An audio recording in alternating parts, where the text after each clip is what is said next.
In October 2010, South Korean President Roh Tae-woo declared an all-out war on crime. This decisive crackdown was a direct response to the surge in gang activity, targeting not only organized crime but also the violent criminals who plagued society. Murderers, robbers, and rapists faced the looming threat of capital punishment in the wake of this declaration. To bolster their efforts, over 10,000 additional police officers were recruited and trained, ready to confront the gangs and violent offenders that terrorized the streets. The case I am about to unfold occurred during this chaotic period. One fateful night in 2010, just after 11 p.m., a drunk driver swerved erratically on his way home. Unexpectedly, a mysterious car blocked his path, and as the doors swung open, 3 men with icy, unyielding gazes emerged, closing in on the intoxicated driver. Perhaps emboldened by the alcohol coursing through his veins, the driver attempted to act defiantly, stepping out of his vehicle. But a glance at the weapons in the men's hands instantly sobered him, striking fear into his heart. The trio brandished sharp blades, forcing the driver to surrender. He quickly fumbled for his wallet, handing it over while pleading for mercy. "Please spare me. This is all the money I have. Take it all." They snatched a mere 20,001 won, roughly $20, and it was over in an instant. Without a moment's hesitation, they yanked the driver from his car, booting him harshly into a drainage ditch beside the road, before speeding off into the night. Just 2 days later, at exactly midnight on a dimly lit street in Jeongju, Jeollabuk-do, a lone gas station flickered under the darkness as a car pulled in. An attendant approached, cheerfully inquiring, "Welcome, how much would you like?" But it was the same trio of robbers, now armed with knives. They threatened the staff, demanding cash, and left with 300,001 won, around $300, vanishing into the night once more. But their spree was far from over. They next targeted a hotel in the Sunui-dong district of Incheon, where they aggressively threatened and assaulted a passerby with their weapons. In this encounter, they stole 380,001 won, approximately $380, before fleeing the scene.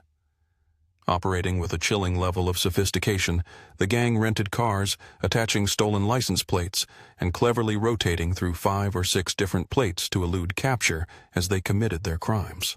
Their criminal territory spanned the nation, from Gyeonggi and Gangwon provinces to Daejeon and Jeollabuk-do, always on the move, constantly in search of new targets to exploit. In 2010 alone, they executed 17 crimes, including a staggering 11 robberies. During this time, South Korea was grappling with a wave of serious offenses, including murder, drug trafficking, rape, human trafficking, and organized crime. On October 13, 2010, as mentioned, the government declared its war on crime. Yet, as if to mock this declaration, the 3-man gang persisted, continuing their relentless search for new victims across the country. Another crime unfolded at Lake Yangpo in Gangneung on a chilly late autumn day. By the lake, a newlywed couple, Mr. Sun and Mrs. Han, joyfully took commemorative photos. Unbeknownst to them, these blissful moments would soon plummet into a harrowing tragedy. On the evening of October 28th, around 7:30 p.m., a newlywed couple found themselves at a romantic spot. As most shops had closed and the streets grew quiet, they lingered, perhaps reluctant to return to their hotel. Unbeknownst to them, 3 men were observing nearby, scouting for their next target. "How about these people?" one of the robbers suggested, as they ensured the area was clear before swiftly approaching the couple. The men brandished weapons, threatening the couple and kidnapping them. The husband was forced into the trunk of their rented Daewoo Royal Prince, while his wife was shoved into their own Hyundai Excel. Both vehicles then sped away into the night.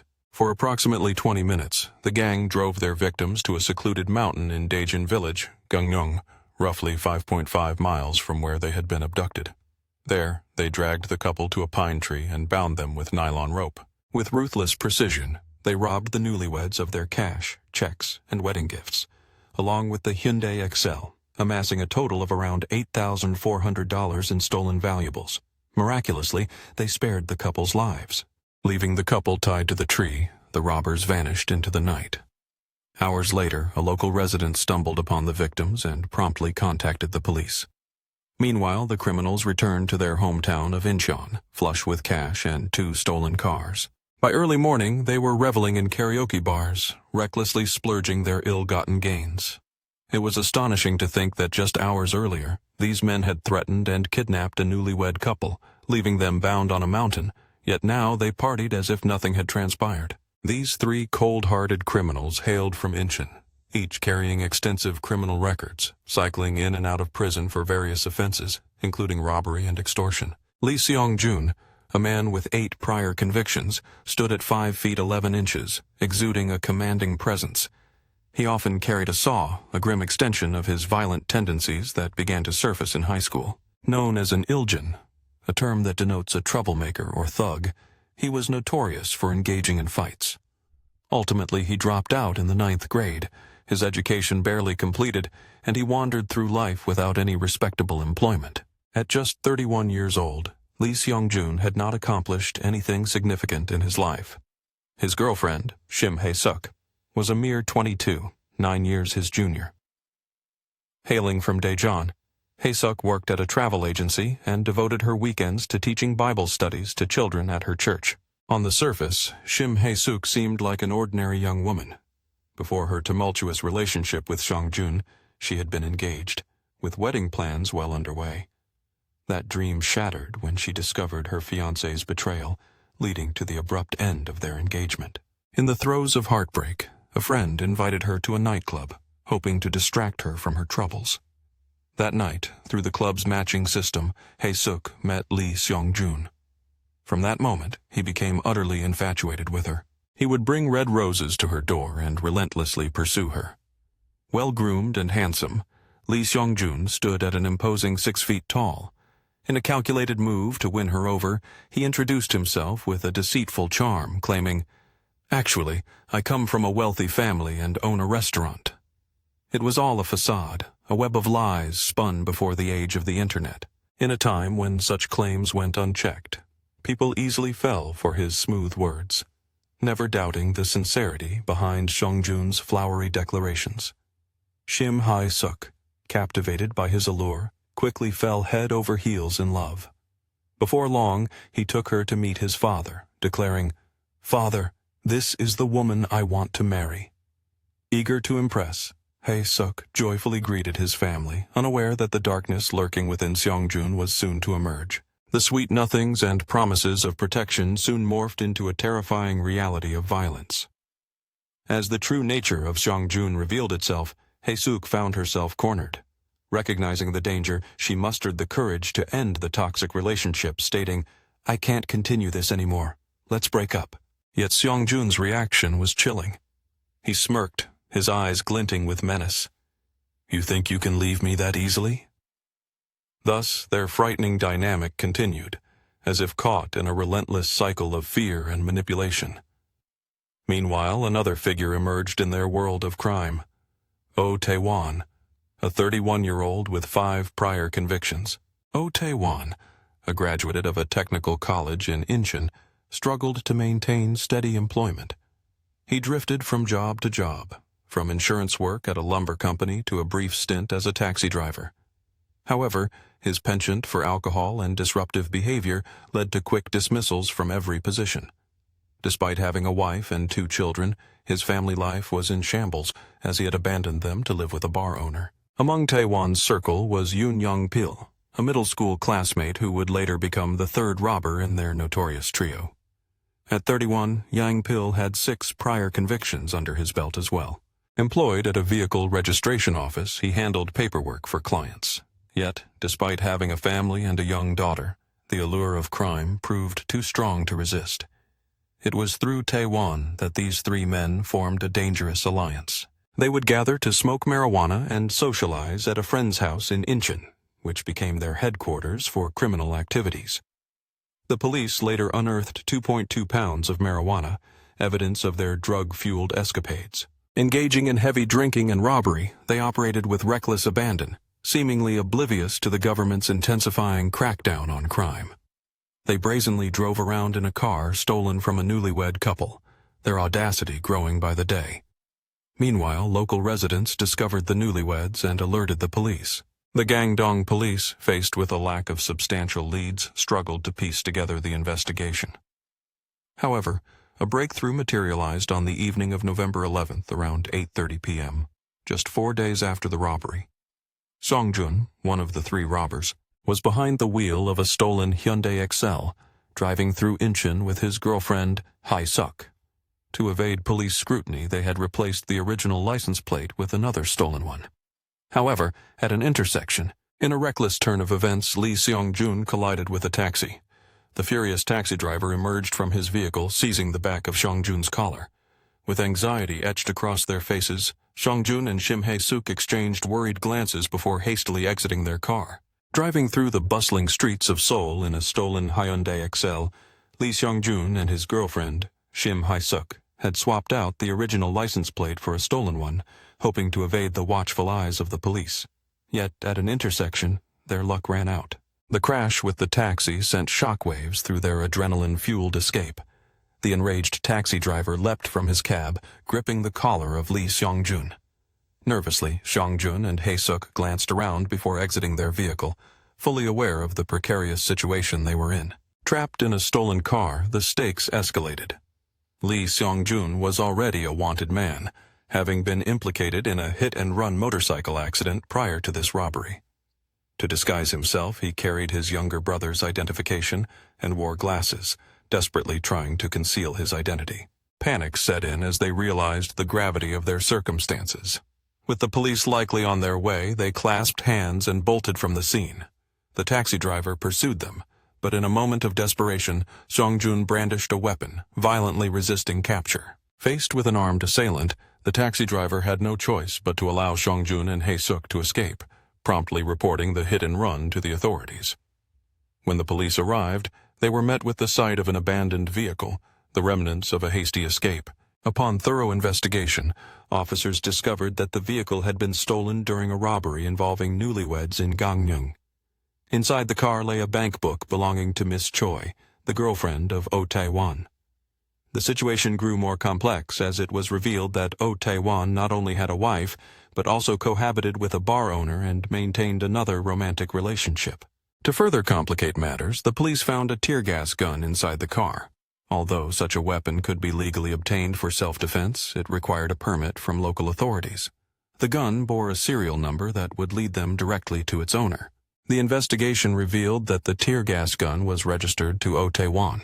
Surprisingly, at that moment, Seong-jun had been behind the wheel with Hae-suk by his side, yet it was Tae-won's tear gas gun that was discovered in their vehicle. The presence of Miss Choi's bank book alongside the firearm sparked a chilling theory. Seong-jun may have deliberately placed Oh Tae-won's weapon in the car to frame him. This theory was fueled by Tae-won's reported interest in Hae-suk and his claims that Seong-jun was a criminal with a dark past, a bad person unworthy of her affection. Until this point, the police remained unaware of the existence of Lee Seong-jun and Shim Hae-suk. Initially, they believed that Tae-won and his girlfriend Choi had stolen the vehicle and fled the scene. However, when they traced the ownership of the bank book, they discovered that Miss Choi hailed from Daegu. This revelation prompted a collaborative investigation between Incheon Police and the East Daegu Police Station. The stolen vehicle served as the centerpiece of the investigation, raising questions about the actions of those involved. As they delved deeper, the police began to piece together the puzzle, realizing that both Lee Seong-jun and Shim Hae-suk had escaped after the crash, leaving a trail of chaos behind them. The investigation took a new turn as the police brought in Miss Choi, the girlfriend of Oh Tae-won, for questioning. They pressed her with accusations, asking, "You and your boyfriend were involved in a hit-and-run, weren't you? Why were you driving a stolen car?" In a moment of denial, Miss Choi responded, "Hit-and-run? I don't know anything about that." Yet her next admission changed the course of the investigation. She revealed, "I did hear my boyfriend mention he had just pulled off a big job in Gangneung. The car was likely stolen by him and his accomplices." This revelation provided law enforcement with critical leads regarding Lee Seong-jun and Yoon Young-pil's involvement in the heinous crime. The investigation gained further momentum when a stolen check from the newlywed couple in Gangneung was traced back to a bar, where it was used by none other than Lee Seong-jun. Moreover, a middle school student emerged as a key witness to the robbery of the newlyweds. With remarkable clarity, the student recalled the suspect's vehicle and even remembered the license plate, Jungi XXX. As the investigation advanced, police presented photographs to the victims, both the taxi driver and the newlywed couple. hoping to further solidify their case against the suspects and bring them to justice. In a crucial breakthrough, investigators pieced together the evidence, identifying the main robbers as Lee Seong-jun, Oh Tae-won, and Yoon Young-pil. The woman linked to the hit-and-run incident was confirmed to be Shim Hae-suk, Seong-jun's girlfriend. With this information in hand, the police swiftly issued warrants for their arrest. The search for the 4 suspects commenced immediately. However, days turned into weeks with little progress. Then, on November 10th, 12 days after the hit-and-run, the police received a pivotal phone call. A voice on the line said, "I have a friend named Shim Hae-suk." The caller, Miss Park, who resided in Daejeon, expressed her growing concern over the suspicious men Shim Hae-suk had been seen with. "Please help," she pleaded, sensing the urgency of the situation. That fateful Saturday, Shim Hae-suk had invited her friend Park to join her on a trip to Mount Jurisan, saying, "Some guys will be coming along." While the exact moment of her realization remains unclear, Miss Park soon felt that the 3 men accompanying Shim Hae-suk had potentially committed a crime. A gnawing instinct compelled her to alert the authorities, believing that it was her responsibility to report her concerns. The reasons behind Miss Park's decision to notify the police are murky. Some accounts suggest that Shim Hae-suk herself urged her friend to take action, a claim made by Shim's lawyer that could reflect bias. Regardless of the motive, it was Miss Park who ultimately reached out to law enforcement, setting off a chain of events that would lead to the capture of the suspects. When the police received the tip, they saw a glimmer of hope. They quickly devised a plan to raid the location shared by Miss Park, convinced that they could apprehend all 4 suspects. As the operation unfolded, all 4 suspects converged at the designated meeting point, arriving in 2 vehicles. But their rendezvous was abruptly interrupted when the police descended upon them, prompting the suspects to flee in panic. What ensued was a chaotic shootout on the bustling streets of Daejeon, where Oh Tae-won and Shim Hae-suk were captured almost immediately. Despite suffering gunshot wounds to the chest and head, Lee Seong-jun and Yoon Young-pil managed to evade capture, disappearing into the urban landscape. The police lost track of the 2 after detaining Oh Tae-won and Shim Hae-suk, but their investigation was far from over. In the aftermath, the police turned their attention to the vehicles used by the suspects. Both cars were identified as Sonatas. One was a rental, while the other raised suspicions as it was registered to an unrelated individual. Authorities suspected that it too was a stolen vehicle, deepening the mystery surrounding the crime. The trunk of the car stood out like a sore thumb covered in gravel and dirt, alongside 2 large shovels.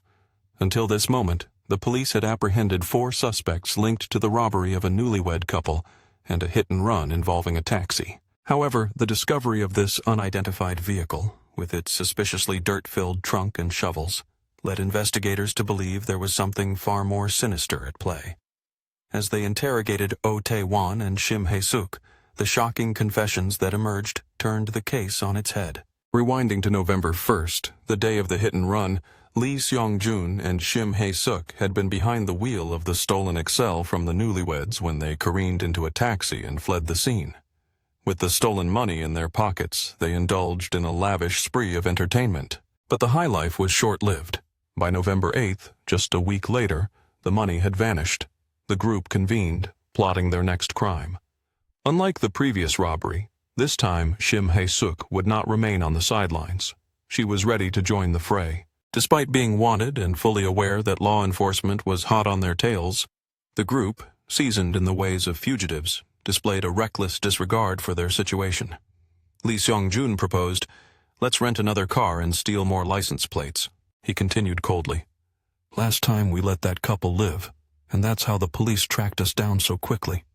This time we'll kill them after taking their money." It was around 5:10 p.m. on November 8th when they put their grim plans into motion. They rented a Hyundai Sonata in Seoul and embarked on a nighttime journey, traveling through Gyeonggi, Chungbuk, and Jeonbuk provinces to pilfer 5 license plates. By the early hours, they found refuge at a guest house in Danwal, Yangpyeong County, Gyeonggi Province. Exhausted, they remained hidden until noon the following day. Emerging from their hideout around 1 p.m., they navigated National Highway 6 in the Garin area of Cheongun Town, Yangpyeong County, where they searched for their next target. On that quiet highway, their eyes fell upon a car. Peering through the window, they spotted a man at the wheel, accompanied by two elderly women and a young girl in the back seat. Instantly they thought, "What about that car?" They assessed the situation and deemed the occupants manageable. With only the driver and two elderly passengers, along with a child, they calculated that overpowering them would be an easy task. Inside the Sonata was a family of four.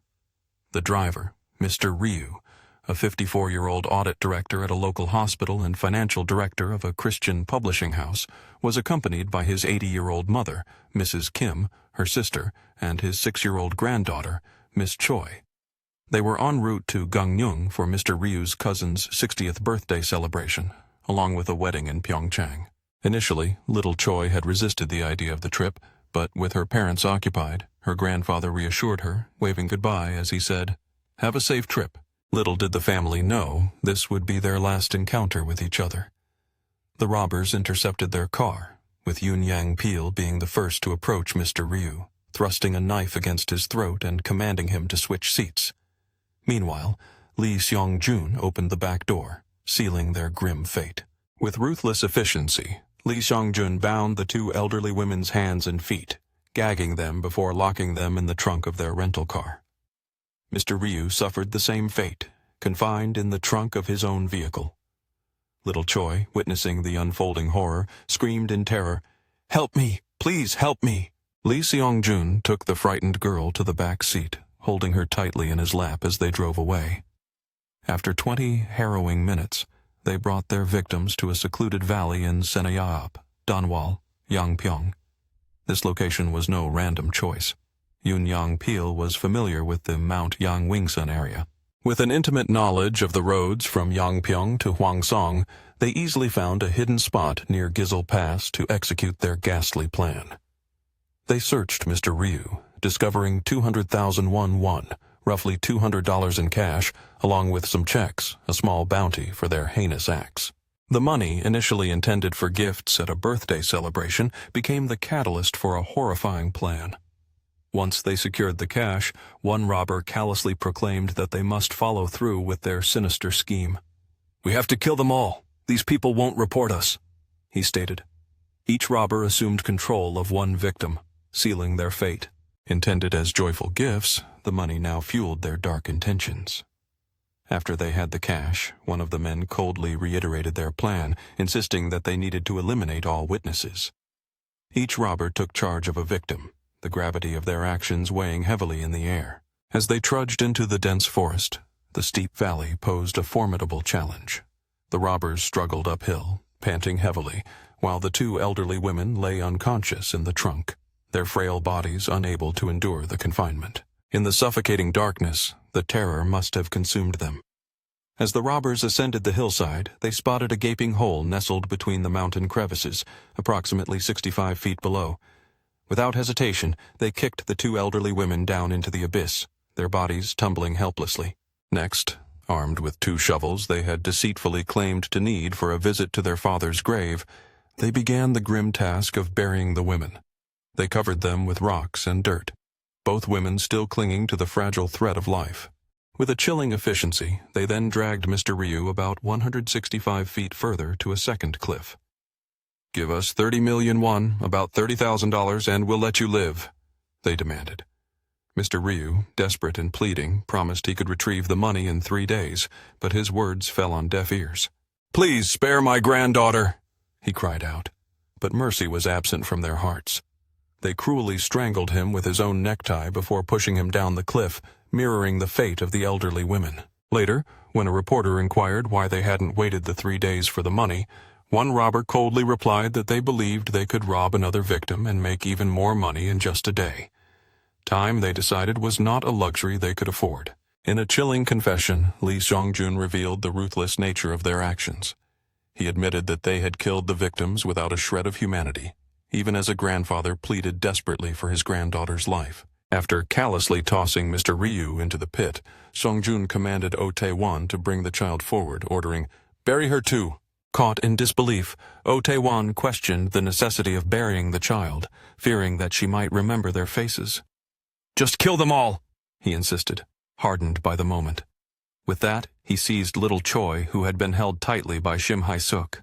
With a heartless resolve, Oh Tae-won stripped the child of her clothes and pushed her into the pit, where her grandfather lay helplessly. Despite Choi's desperate cries of, "Please, Mr. Save me," his heart remained stone cold.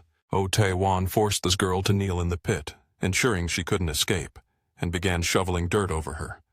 In a horrific act of brutality, little Choi and her grandfather were buried alive. Autopsies later revealed that all 4 victims had dirt lodged in their airways, confirming they were still alive as the earth was poured over them. It was unfathomable that Oh Tae-won, a father of 2 young sons, could commit such an atrocity against a child. How could he bear to cover the face of a crying girl with dirt? When a reporter later confronted him, asking, "Are you married?" he confirmed his status. The reporter pressed on, "Do you have children?" "Yes," he replied. "When you were burying that little girl alive, did you think about your own children?" Silence enveloped them as he simply stated, "I have nothing to say." After extinguishing the lives of all 4 family members, the gang returned to their vehicles, 2 in the rental car and 2 in Mr. Ryu's car. They fled to Anyang, Gyeonggi Province, the murders having consumed several hours. It was now around 7 p.m. Seeking distraction, they ventured into red light districts for prostitution and drank heavily in nightclubs. A sense of realization began to dawn upon them regarding the gravity of their actions. They plotted their escape to Mount Girisan. Meanwhile, in Gangnam, a birthday celebration for Mr. Ryu's relative was in full swing. Guests began to grow anxious, wondering why Mr. Ryu and the 2 elderly ladies had not arrived. They had promised to come with little Choi, and concern deepened as Mr. Ryu had assured them he would call upon arrival, but there was no communication. When they called the host's residence, they were met with disheartening news. No one had arrived. Finally, the next afternoon, little Choi's father, Mr. Ryu's son-in-law, reported them missing at Hogyang Police Station in Dongdaemun District, Seoul. At that very moment, police were engaged in a shootout with the 3 robbers in Daegu, while Shim Hae-suk and Oh Tae-won provided their statements. The horrifying details of the crime were relayed to the victims' families.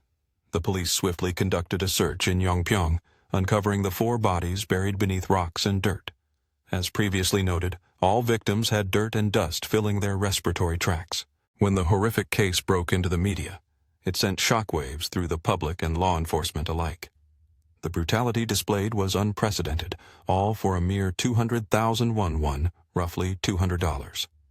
The perpetrators had mercilessly taken the lives of multiple victims, including an elderly person and a young child. In a heart-wrenching scene, the child had pleaded for her life, yet the assailants callously stripped her of her clothes and buried her alive. It was October. The mountains were freezing, leaving one to question the cruelty behind stripping the child of her garments. Soon after news of the crime reached the families of the victims, police launched a desperate search in Yongpyong, uncovering 4 lifeless bodies concealed beneath rocks and dirt. The tragic details revealed that all the victims had dirt and dust lodged in their respiratory tracts, a grim indication of their final moments. The media frenzy surrounding the case stunned not only the public but also the police. The sheer brutality was shocking, committed over a paltry sum of 200,000 won, approximately $200. Multiple victims had been cruelly murdered, highlighting a dark side of humanity. Among those slain were both the elderly and a child. In her final moments, the child had begged for mercy, yet her pleas fell on deaf ears as she was stripped naked and buried alive. In the harsh October cold of the mountains, one could only wonder what drove the assailants to such depths of inhumanity. 2 days later, on November 14th, a somber funeral service was held for the victims at Wiryong Hospital in Cheongyangni. A large crowd of citizens, reporters, and television producers gathered to pay their respects. Meanwhile, as the investigation continued, the fates of Oh Tae-won and Shim Hae-suk, who had been apprehended, weighed heavily on the minds of those following the case. But what about Lee Seong-jun and Yoon Young-pil? The latter was captured the very next day, hiding in a friend's home in Yeongdongpo District, Seoul. He bore a gunshot wound to the head. When the police inquired about Seong-jun's location, he claimed ignorance, though his heavy bleeding suggested he hadn't gone far. In the ensuing search of the area, they discovered Lee Seong-jun. A man was found lifeless on the rooftop of an apartment building in Daejeon, shot in the chest and succumbing to excessive blood loss. The remaining trio, Yoon Young-pil, Oh Tae-won and Shim Hae-suk, were brought to trial just 11 days after their indictment, an astonishingly swift process. On a grim morning, the lifeless body of a man was discovered on the rooftop of an apartment building in Daejeon. He had suffered a fatal gunshot wound to the chest, his life extinguished by the relentless flow of blood. In the wake of this tragedy, 3 individuals, Yoon Young-pil, Oh Tae-won, and Shim Hae-suk, were summoned to face justice, their trial commencing a mere 11 days after their indictment. This rapid escalation was remarkable.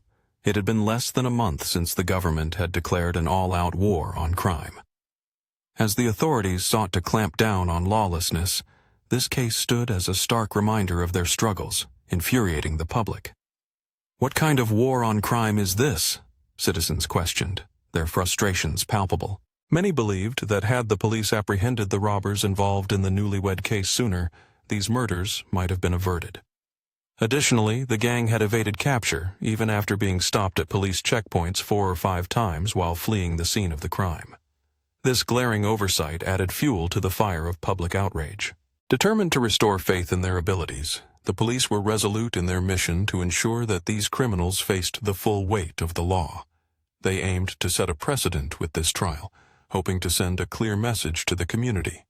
To underscore the significance of the proceedings, multiple cameras were installed in the courtroom, capturing every moment of the trial for all to witness. The police were resolute in their mission to ensure justice for the victims. They aimed to send a clear message to the public about the consequences of such heinous acts. To achieve this, multiple cameras were installed in the courtroom, documenting every moment of the trial process for all to see. As the trial commenced, prosecutors made a bold move, pursuing the death penalty for all 3 defendants involved in the heinous crimes. When the judge inquired whether the defendants acknowledged their guilt, Oh Tae-won and Yoon Young-pil nodded in grim assent. In stark contrast, Shim Hae-suk, along with her lawyer, raised a cacophony of objections. The defense argued that the investigation had been conducted unlawfully, without the presence of legal counsel.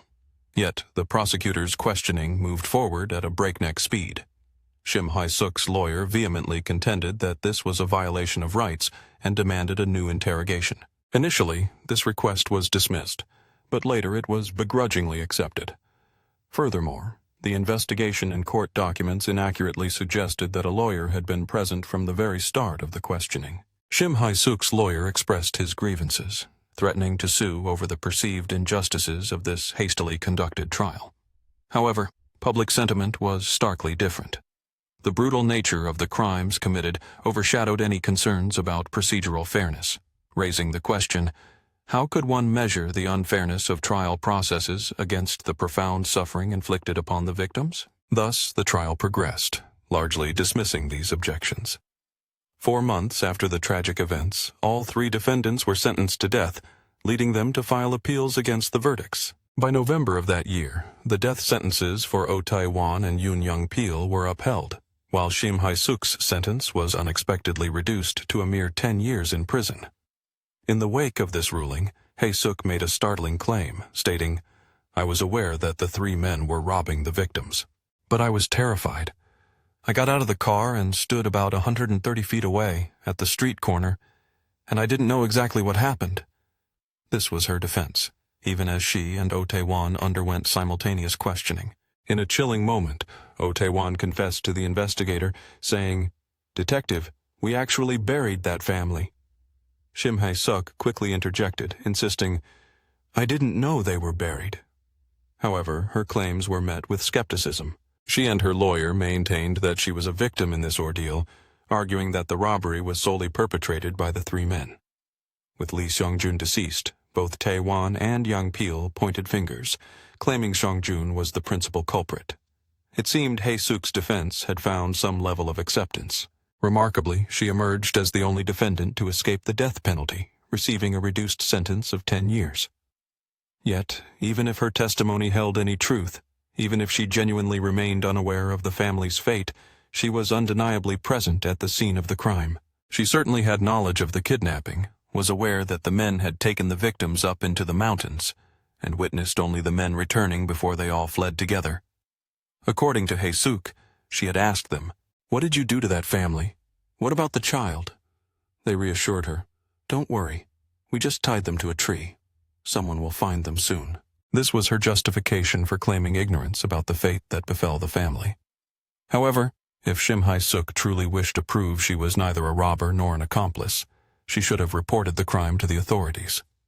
In the biting cold of early November, they had abandoned elderly individuals and a child, fleeing the scene without a second thought.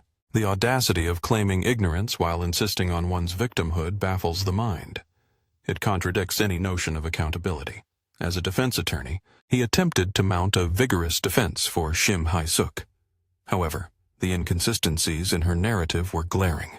On February 24, 2012, her lawyer took to the pages of the Hankyoreh newspaper, asserting that Shim Hai-suk was not an accomplice. Instead, he proclaimed her to be the greatest victim in this harrowing case. After serving nearly 8 years of her sentence, Shim Hai-suk was paroled in 2018. She subsequently enrolled in the creative writing department at Seoul Arts University. It was a cruel twist of fate that after demolishing the dreams of a young child, she could now pursue her writing aspirations at such a renowned institution. Yet her newfound path was abruptly cut short when she was diagnosed with stomach cancer, leading to her untimely death in 2023 at the age of 35. In stark contrast, Yoon Young-pil faced an execution order that was carried out in December 2012, a mere year after his sentencing, an unusually swift conclusion. Before facing his fate, he signed documents pledging to donate his body, issuing a final apology. "I'm sorry for disappointing everyone." 2 years later, in October 2014, Oh Tae-won met the same end. Like Yoon Young-pil, he too signed papers to donate his organs and body. However, his words diverged in their tone. He insisted, "I did not directly participate in the crimes. I believe I was unfairly judged based on public opinion and suspicion." This case resonated deeply within the South Korean populace. It was a crime of unparalleled brutality and shock. It compels us to question, should we extend human rights to those cruel individuals who, motivated by mere dollars, dehumanized their victims? I invite you to share your thoughts on this pressing issue in the comments section below. Remember to like, share, and subscribe to stay updated on more gripping stories. Thank you for watching, and I look forward to seeing you in the next video.